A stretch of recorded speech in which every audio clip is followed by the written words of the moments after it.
сайн мэцэн хүмүүзэгчтэй цаг тутмын мэдээлэл бэлэн боллоо. Студид хөтлөгч Ариун Зул мэдээллийг танилцуулна.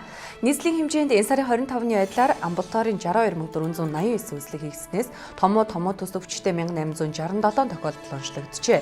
Энэ нь нийт үйлчлэгийн 5.1%-ийг эзэж байгаа. Өнгөрсөн 7 хоногийн дундаж төснээс 1.1%-аар бага, өнгөрсөн оны мөн үеэс 4.1%-аар бага байна. Нийт өвчлөгчдийн 40.6%-ийг тэгээс 1-аас 26.1%-ийг 2-оос 4-өөс 15.2%-ийг 5-аас 9 насны хүүхдүүд эзэлж байна.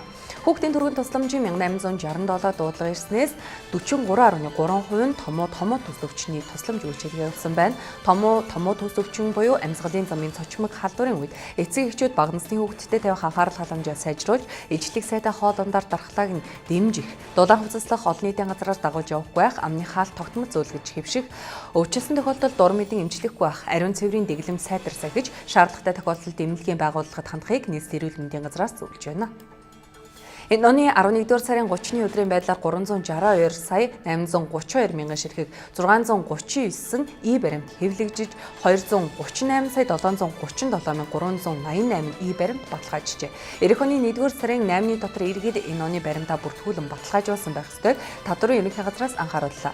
Энэ хугацаанаас хойш баримтаа бүртгүүлвэл аж ахуйн нэгж илгээгүй гэсэн төлөвт шилжих юм байна. Учир нь буцан олголтыг сангийн яамнаас эх оны 1-р сарын 8-наар тасалбар болгох та хаахтул энэхүү хугацаанаас хойш уншуулсан баримтанд урамшуул олгохгүй гэсэн үг юм байна.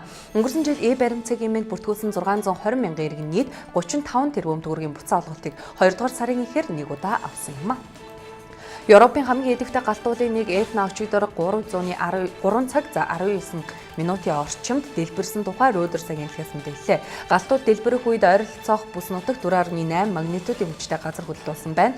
Мөн олон тооны барилга байгууламж сүдэж хэд хэдэн хүн бэртэж гэмтсэн байна.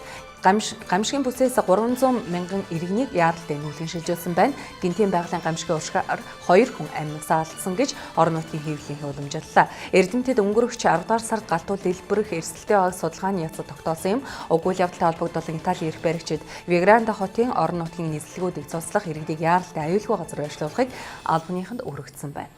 Лав гарагт Америкийн нэгдсэн улсын ерөнхийлөгч Дональд Трамп тэргүүн хадагтай хамтар зул сарын баярыг тохиолдуулан Иракт гинтийн ажил хийж тусалсдаг Америкийн цэргийн албаагчтай уулзжээ.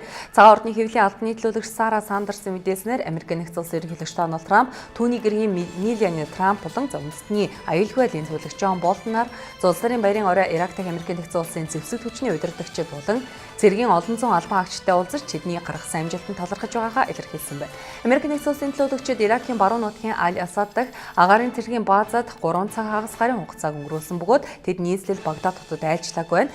Трамп Америкийн нэгдсэн улсын ерөнхийлөгчөөр сонгогдсноос хойш мөргөлдөөнтэй байгаа улс оронд өөрийн биеэр утсан анхны тохиолдол энэ болсон байна.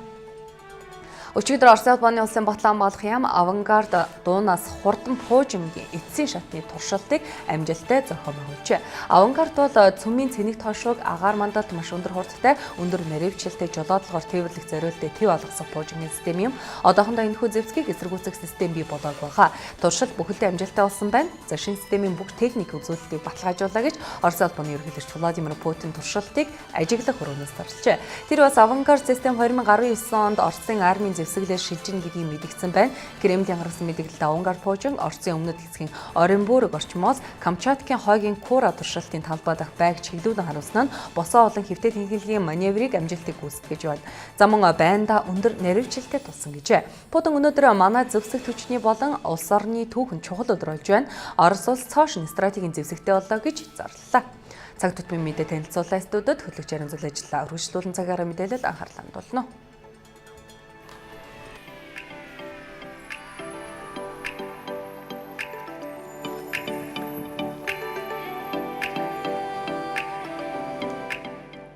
Цаг агаарын мэдээтэй хамтран ажиллагч Төрийн банк эрсдэлгүй ирээдүйн баталгаа.